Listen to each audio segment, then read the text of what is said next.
Hello there, I'm Aerobax. Welcome to this engine test. We're going to be testing just how much of a time difference does the different engines have. As you can see, we have 4 engines in the game. We have Red Bull, Ferrari, Renault, and Mercedes. And we're going to be testing all 4 of these engines and seeing how much of a time difference they have. Now, how are we going to be doing this test to make sure that it's fair is actually very simple. We are going to be reloading the save from this point every time. When we choose a new engine manufacturer, we're not going to be making any upgrades for the first race in Bahrain, and we're going to be using qualifying as a measuring stick. We'll be running the qualifying probably 3 times and see if the times are about equal, and if they're not, we'll be running a few extra runs just to test things. But we'll not be making any changes to the car itself.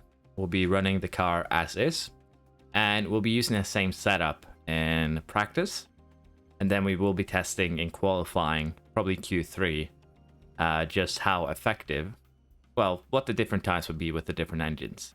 So with that, let's get into the first set. We're going to start with the lowest power engine, Mercedes, then Renault, then Ferrari, and then Red Bull. Let's see how they all go. Now, as I've usually done with these videos, I'll be going into the results next, and at the end of the video you can see all the runs and see how I got my data. So with that, let's get into it. Here we are with the results of the engine test at 100%. We have the 4 engines. We have Vettel's time, we have Alonso's time, we have the fastest, the slowest, but we also have Alonso's slowest. And the reason why I focused on Alonso's slowest is due to, in the preseason, we have a sponsorship setting that lowers, in our case, Vettel's control for 10 races. I don't know which of those 10 races it is. So the stats are mainly focused around Alonso due to the uncertainty about Vettel's stats as a result, but I tried to eliminate as many random, effects as possible. Now, if we have a quick look at this, you can see that Alonso's times are always the fastest. It's the easiest way to look at things.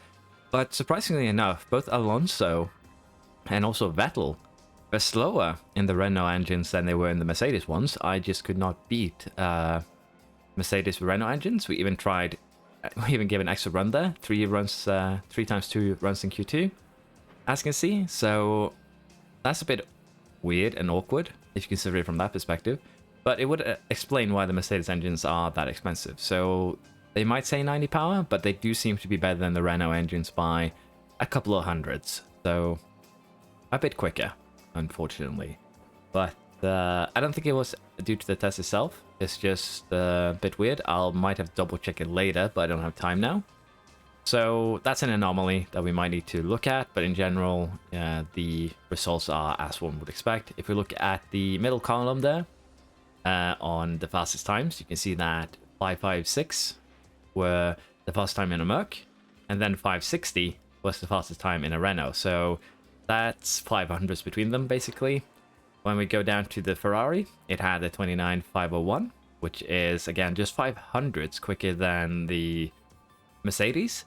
But if we then go down to the Red Bull, it's a 29.459, which, again, is just 400s.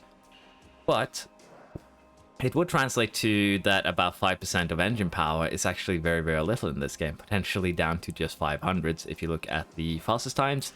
If we look at Alonso's slowest times, though, we get a bit of a different picture. Mercedes having 29.6, and then Renault having 29.69, so 900 slower. Then we go to Ferrari, 29.58, just 200s faster. But then we go to Red Bull, who is 29.47, an entire tenth faster than Ferrari again. So it's a bit awkward to look at this data, but I'd say that 1% of engine power could potentially just translate to as little as 100 advantage, which of course over the course of a full race does add up. But if Mercedes' fastest lap of 29.55 versus Red Bull's fastest of 29.45 is accurate, it's just 1/10 between the engines. And if we take into consideration degradation, then potentially then Mercedes engines could be a good choice. But again, 1/10 of advantage is still fairly strong in the longer races. Again, Bahrain is I'd say a mid race in terms of distance, with a lap time of 129, 130 usually. So it's a bit of an awkward one, but I'd say 90 to 100 engine. Power difference is probably around a tenth or so, so not too much, but still noticeable, which I assume would actually be, you know, what you want. I would be interested in seeing if, you know, the engine degradation hits everyone the same, or if the engine degradation differences are actually related to engine power, because if so, then these numbers might be slightly incorrect, and that it's supposed to be 1.5 tenths, because if the Mercedes engines start degrading at 70% and Red Bull at 85, and they're supposed to become equal during that window, that would be potentially quite interesting to look at. But as I said here, from the perspective of this, the engine from Alonso, not Vettel, because Vettel does have that uncertainty of control. It's kind of, the Renault engine is an outlier. I'm surprised that it's slightly slower than the Merc, for sure. And just to make a couple of things clear, the fast and slowest is basically what I'm focused on in terms of seeing how good an engine is versus the other. The times for Vettel and Alonso, as you can see on the far left there, top left, are average times. So basically, they are Q3 times only. Q1 and Q2 were run on the same tire. It was just to get through the qualifying. Those are kind of interesting in the terms that Q1 and Q2 for Renault were pretty much the same as Mercedes for Vettel, which is kind of interesting, but still a bit annoying, because even then Vettel was slower. Same goes for Alonso, except for one stint. But I've taken the average of the Q3, which is what we focused on, and put in there. So you can see that on Mercedes, Vettel average 29.95, Alonso 29.57, Renault 29.97, 29.64 for Alonso. So even he couldn't pull something out of the hat there. And then we have Ferrari and of course the Red Bull average times for both Vettel and Alonso. But Vettel definitely improved from Ferrari to Red Bull somehow, which is concerning as well. Same here with to some degree Alonso, but it's more in line with what you'd expect there. With, as you can see, Ferrari being about 500s quicker than the Mercedes, and then the Red Bull again being about 500s quicker than Ferrari. It makes sense if you look at it from the perspective that 1% worth of engine power equals 100 gained, and then 10% would be a tenth. I would assume that's how it works, but I'm a bit uncertain. If anyone else wants to come with their own viewpoints on this, please post them in the comments. I welcome discussion on this topic. It's kind of a rough one. I probably also have been babbling on a little bit more than I should, but yeah, I'd say probably from the results gained here, 1% of engine power equals about 1/10. I don't know the effect on the degradation though. That could also be something that is interesting to test, but it will require basically having 4 different saves running with the 4 different engines to bring the engines down to, you know, a variable test scenario. So we might do that, but again, to test that, we'd have to basically run 4 identical save games. So that would be rough, but we might do it in the future. I doubt it though. If this test has been interesting to you, if the results are intriguing, please drop a like, maybe consider subscribing. It would help me out a ton. And I thank you very much for watching this. Thank you very much. And as you know, at the end of now, you'll see how we got these results, and you can make up your own mind on if you think I've done the data set justice. See you next time. Here we are at the start of Q1 with the Mercedes engine. Now, the reason why I'm showing you this is actually very simple. We're just going to jump straight into Q3, where we'll be doing the test. But I'm letting you know that what we're going to be doing for the other 3 engines as well is that we're going to use the exact same setups before qualifying.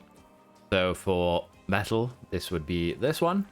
And for Alonso, this will be this one. And the reason why we're doing that is to make sure that I assume the setups will be the same in terms of percentages. If they're not, we're going to try and get as close as we can, but they should be the same. So we are going to be using the exact same car setups, 96 and 95% confidence, and that way we should be eliminating that random factor. Also, before Q3, we're going to switch out the engine, the ERS, and the gearbox for both cars to make sure that they're both at 100% before we start Q3. We're also going to make sure that they have 2 sets of fresh tires in Q3. Here we are. We're about to start Q3.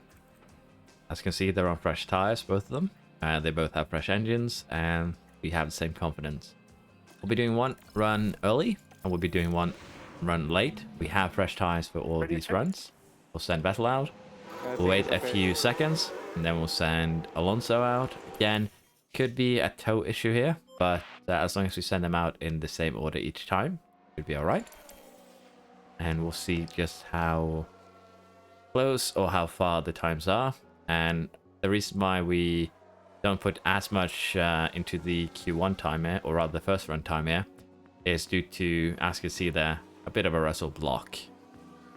129.5, and what would that be? Let's have a quick look here on the first set of times. 129.97. And for Alonso, 129.565. Well, they're close anyways. There's just a 1,000 difference from what we saw. We'll put on the new tires, and we'll be doing a delayed run towards the end here, just to make sure that we get both runs in. And we'll wait for all the cars to leave. That way we should get a unmolested run here at the end. Let's send Vettel out, wait a little bit, then we send Alonso. And this should be enough of a gap here that there won't be any tow effect for neither of our cars.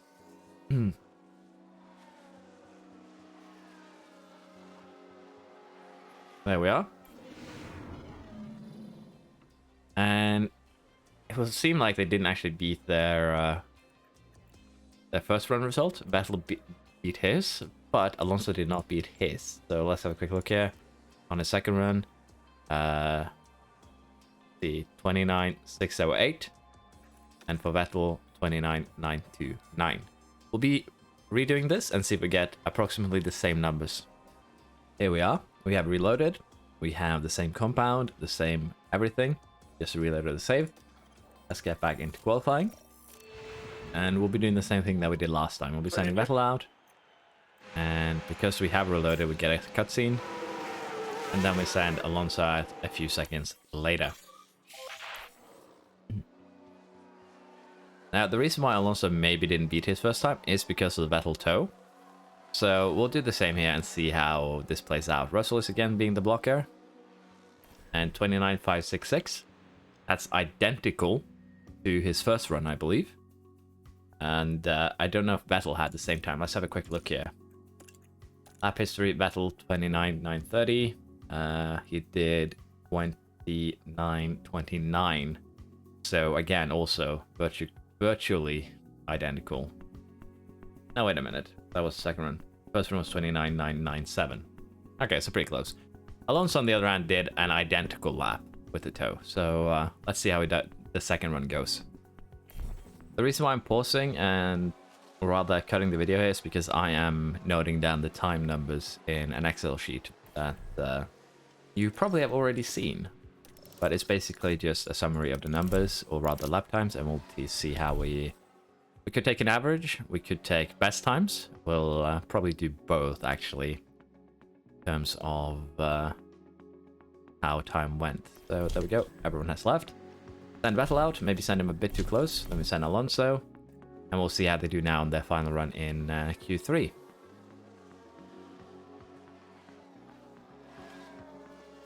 I think there's been a lockup. Perhaps with a lockup, I don't think that affected us. It seemed that Alonso did actually improve his time a bit. Looks like it. Looks like Vettel did not, so let's have a quick look here. Vettel with a 29. Looks like he might have been affected. 29.968. Not too surprising, honestly. It's about where he was the first run, I believe. It's slower, honestly. Alonso, though, beat out his time, so he beat it by, I believe, 100. So not that much quicker than his fastest lap, but still quicker. With that said, though, let's get on to the next engine. And if because I feel like these are very, very close to each other, it's 100 for Alonso in terms of time difference. He also had an identical on his first lap in Q3, so I think that's all right. We're now ready to move on to the second engine, Renault. You can see 91%. And let's get right into it. We are now ready for Renault. We're ready for Q3. Both cars have the same components there. I should have shown you this earlier, but everything's still standard. I didn't really show it for the Merc, but I'll show it now. I kind of forgot about that. So you'll just have to trust me that we ran basic components for Merc 2, but I can guarantee that we did. File setup, 96%. Everything is same as the other one. Set it up before. Again, should probably have shown that during practice. But we are running the same components, and we are ready now to start Q3. Both cars on fresh softs. Let's start the first run of Q3 here. Radio check. Battle first. Wait about 3 seconds. Then we send out Alonso. And potentially, as I said, there could be something happening here with Vettel giving Alonso a tow. But it should be okay. First run, we basically had identical results. Russell blocked us then too. 29.5. That is slightly quicker than the first run on versus the Merc. Give me a second here to note down the times. There we are. So already we are slightly quicker than the Merc, about, well, a little bit less actually than 100. I actually forgot to prepare the cars here. This could be bad. Slow it down a bit. And we're still kind of in the bad spot here. Let's send Battle out. Wait, good. There we go. I'll also send out a little bit quicker. I might have to redo this, honestly. We might not make it to the line, so if that happens, I'm just gonna have to redo it. I got a little bit lost in the data. I think we should still be okay, probably. Russell ran wide. Sounds like someone's locked up. Locked up. It should still be okay, I think. But we'll see on the second run if it's vastly different. If it is, then we'll just redo. I believe they both beat their times here, but let's just check to be safe. Let's see, Vettel here. Yep, he set a new best time. Same for Alonso. We'll just note down those quick and then rerun. Okay, we're ready for run 2. Car set up precisely as it was. These are now untested because we reload the save. But we will get right into Q3 second run. Radio check. Radio check. Sending Vettel out immediately, Yep, and then waiting until we see him cross the white line. And then we send out Alonso. Again, Alonso is probably getting a bit of a tow here from Vettel, but if we do that for every run, it shouldn't be a big concern, really. And here we have the Russell block. Very, very classic. And we'll have a quick look at the time now. I'll just note it down. 129.6 from Alonso. About maybe just, yeah, he's just below 120, 130 there for Vettel. Let's continue, and this time I will try to have them ready at the end of that final stint, so to speak.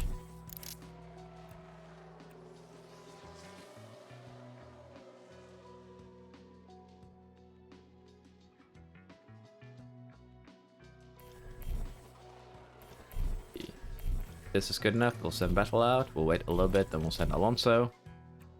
This way they should have the freedom to do decent laps themselves.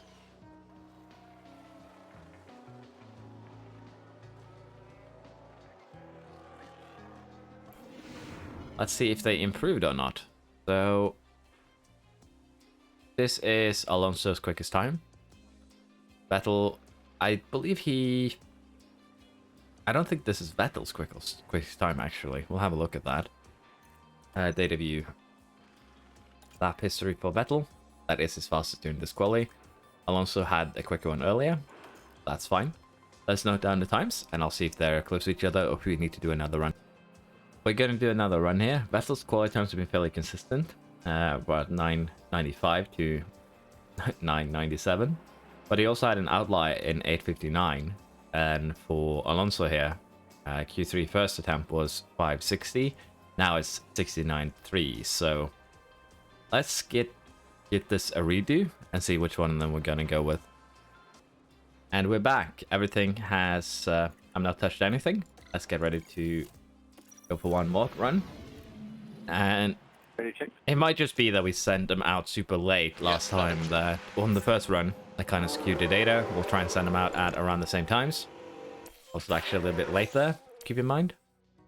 But we will be trying to send them out around the same times, because otherwise we're just going to get in trouble if they all have different setups, but we might as well just reset this one because Alonso did lock up. And as you can see, he's already 7 seconds behind. No damage to the car though, but we are going to reset this one. Be right back.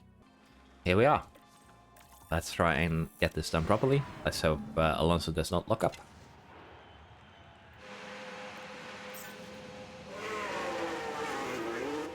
There we go, that was a bit better. Looking it as the back tires cross the line. And once again, Russell is just being slow and in their way. So I think Vettel might actually get held up a little bit by Russell, but this looks a bit more like the identical time from the second run, at least for Vettel and Alonso. And it is. They both had the exact same times the the second run. So the first run might have been a bit of an outlier then. We'll have a look. Let's continue this run. We're gonna have to reset in the garage, but this could also hint towards that sending the cars out as close to the 0-0 mark as possible could actually gain you potentially a 10th. If we consider it from the first run, where we ended up sending them both out late, they both were about a 10 quicker than they have been so far.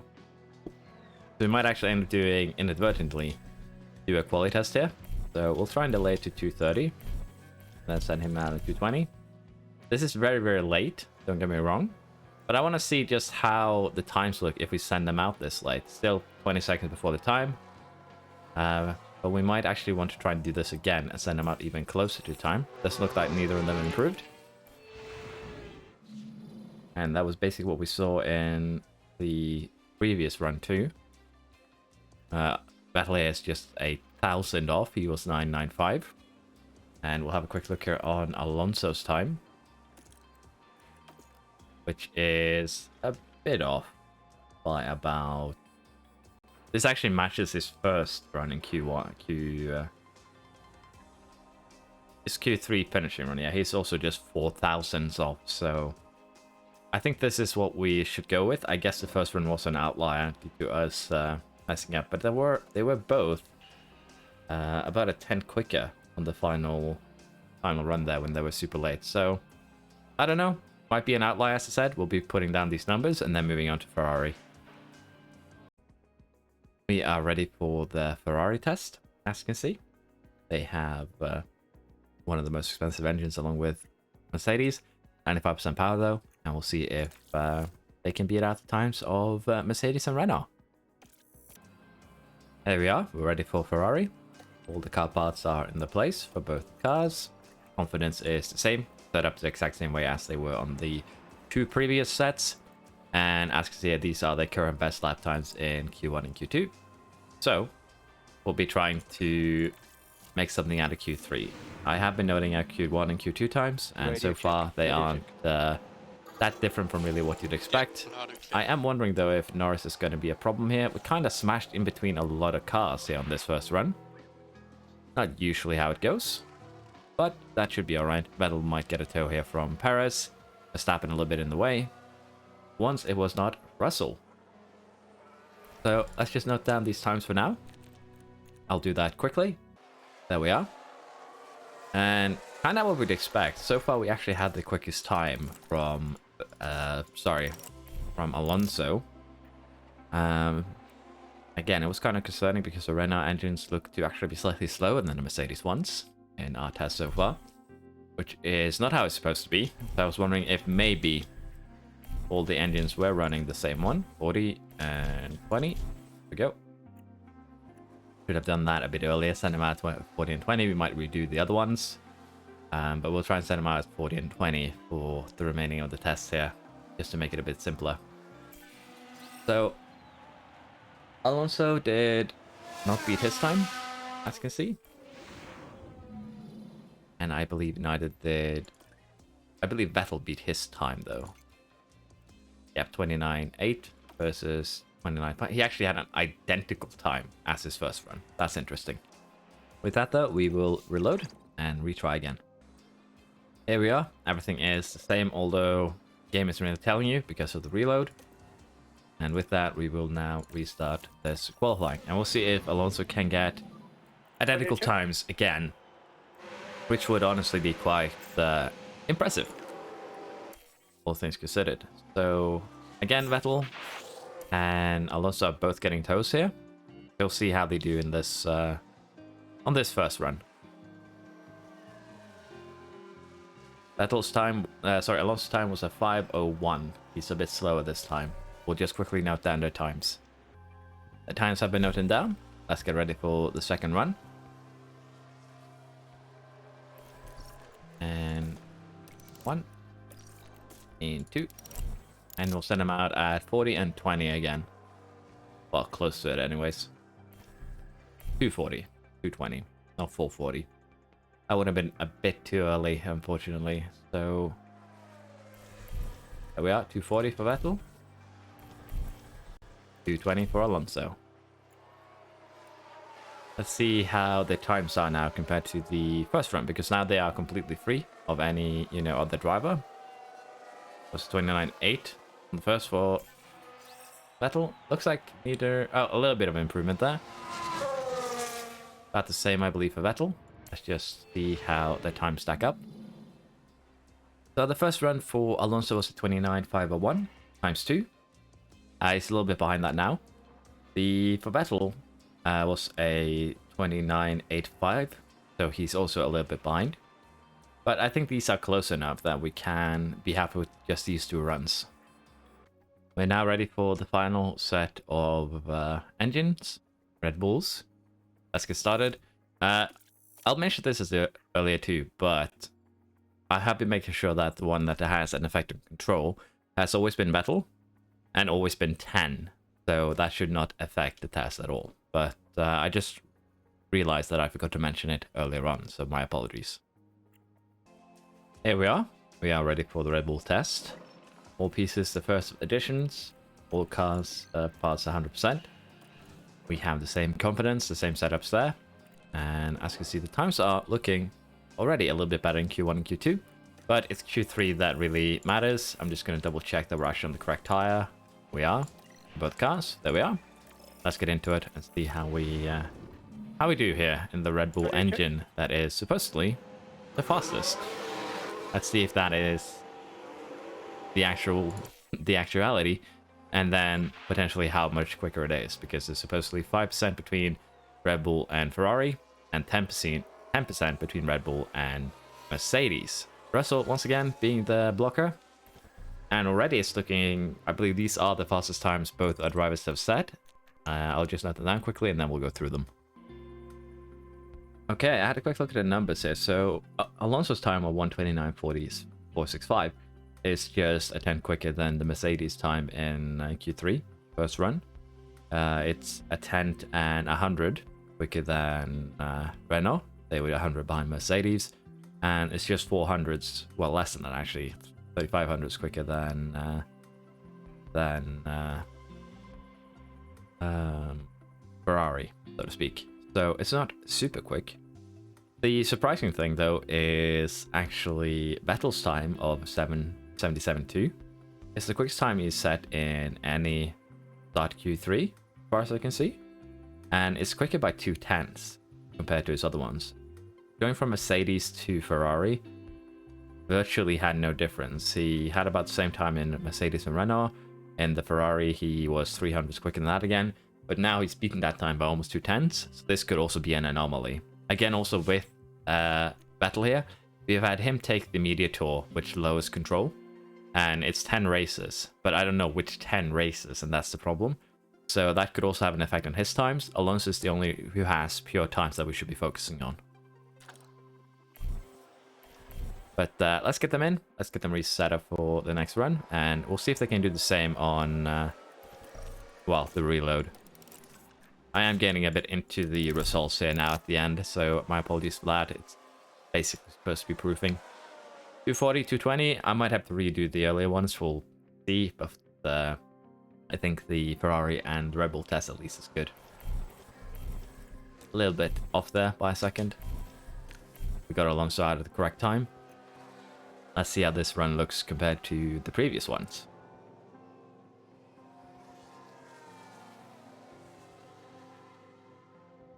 Vettel beat his time again. Let's see if Alonso can do his. He beat his by a little bit, I believe. No. Yeah, slight amount of beating. Let's see here. So, bit of improvement here for Vettel, and the same for Alonso. Let's see if it carries on to the next quali. Here we are, we're back again. Fresh tires, fresh everything. Let's see how the second set goes. If it can get along, well, around the same times as the first set did. I believe that animation might actually mess things up a bit, potentially, because we have seen some different times, but I guess it should be alright. Let's see now if Russell is going to be in the way, like he usually is.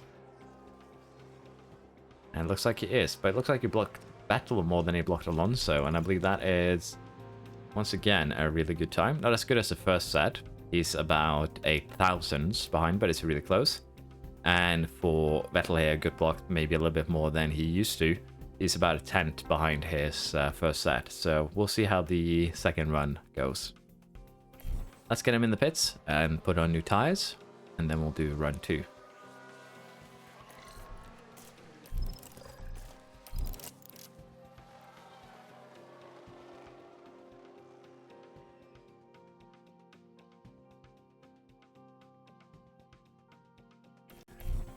The 240. Missed by a second again. Second too early. We'll accept that. It's a shame that I could have slowed down time, of course, but I like the quick time events, so to speak. Let's see if they improve on this run. What we can expect. Bit of improvement there for Vettel. And we see the same from Alonso. Not really. Slight improvement, or basically the exact same time, I believe. We'll have a quick look at the data view. For Vettel, improvement. For Alonso, not so much. Let's note down the times, and we'll see if we have a need for another run. Here we have the results of the test. Again, I'd say 1% of engine power equals 100 gained. So 10% engine power is about 10 per lap, which is quite powerful, especially at well, mid distance laps like Bahrain, 130, 1.5 minutes, about a 10 gain per lap, which is again very, very powerful. If you enjoyed this test, if it's giving you some insight, please like, subscribe, helps me out a ton. And I hope to see you next time. Thank you very much. Bye bye.